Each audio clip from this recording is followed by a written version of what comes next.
Olá! Quando até as gigantes tropeçam, o mercado precisa parar e aprender.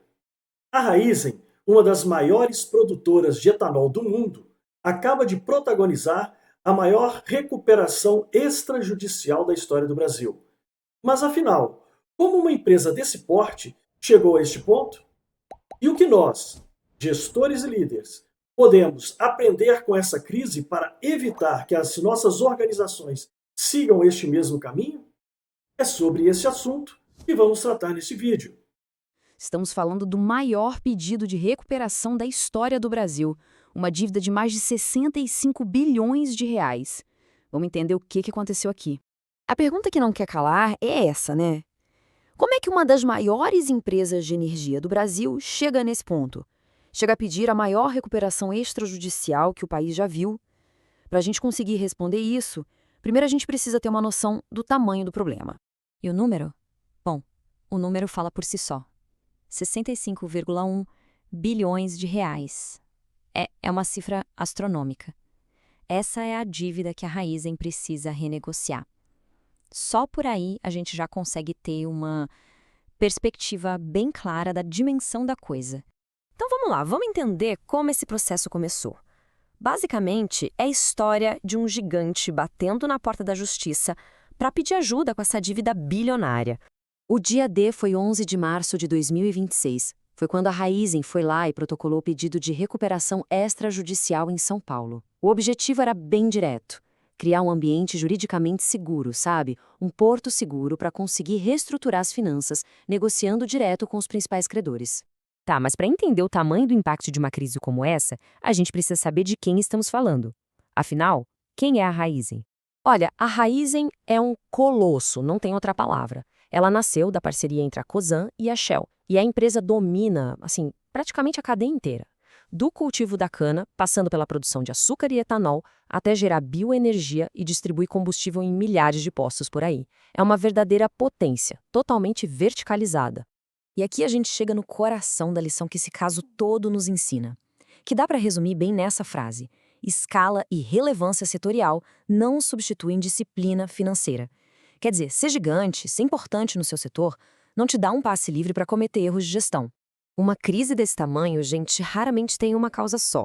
No caso da Raízen, o que a gente vê é uma combinação de vários fatores. Foi uma verdadeira tempestade perfeita que foi se formando com o tempo. E o que é mais interessante é ver como esses 4 fatores se encaixaram.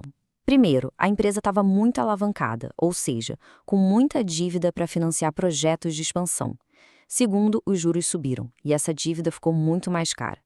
Terceiro, o mercado de açúcar e etanol é volátil, e ainda por cima teve problema com o clima. E para fechar, a complexidade dos investimentos de longo prazo. Tudo isso junto criou uma pressão enorme no caixa da empresa. Bom, com esse cenário todo, a Raízen usou um caminho jurídico bem específico. Vamos entender o que é exatamente essa tal de recuperação extrajudicial. De forma bem simples, é uma ferramenta da lei que permite que a empresa negocie um plano de reestruturação direto com os credores. É um acordo feito fora do tribunal que depois só é levado para um juiz validar para homologar. E a diferença fica bem clara aqui. A recuperação extrajudicial é bem mais rápida e discreta, mas ela só funciona se tiver o apoio dos credores. Já a recuperação judicial é um processo muito mais longo, todo supervisionado pela justiça, envolvendo todo mundo. A escolha da Raízen mostra que a empresa estava buscando agilidade e, claro, um desgaste menor da sua imagem pública. É claro que uma reestruturação desse tamanho não afeta só a empresa, né? Ela cria um efeito dominó. Dá para ver que os credores sem garantia, os quirografários, são os mais afetados. Já os que têm alguma garantia real, bom, esses têm mais segurança.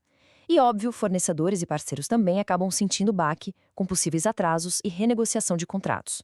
Ok, então chegamos ao ponto principal. O que dá para aprender com o caso da Raízen? O que fazer para evitar que crises assim aconteçam de novo? Vamos dar uma olhada nas lições mais importantes de gestão. Isso aqui é quase um kit de sobrevivência para qualquer gestor. Primeiro, ter uma controladoria que fica de olho nos indicadores-chave, como liquidez e dívida. Segundo, ter disciplina na hora de investir, pensando sempre no retorno e no risco. Terceiro, fazer testes de estresse, simular os piores cenários. Quarto, uma gestão de risco forte. E por último, e talvez o mais importante, ser transparente com todo mundo. São lições bem práticas, direto ao ponto. E no fim das contas, a mensagem é clara, não tem como fugir dela. Disciplina financeira é muito mais importante do que o tamanho da empresa. Ser uma potência no setor não te dá imunidade contra as regras básicas da boa gestão financeira. E para fechar, fica uma provocação que vai muito além do caso da Raizen. Quantas empresas, quantos projetos que a gente conhece por aí sobreviveriam a um verdadeiro teste de estresse? Fica aí a reflexão. Como vimos, a crise da Raizen nos mostra uma lição clara. Escala, relevância não substitui a disciplina financeira. Empresas de qualquer porte precisam de governança sólida, controladoria estratégica, análise de viabilidade e riscos de projetos, além de uma comunicação transparente com credores e parceiros desses projetos. Só assim é possível antecipar problemas, garantir sustentabilidade. Que este caso sirva de alerta e inspiração para que gestores coloquem técnica acima da vontade pessoais e principalmente de políticas. Um grande abraço a todos!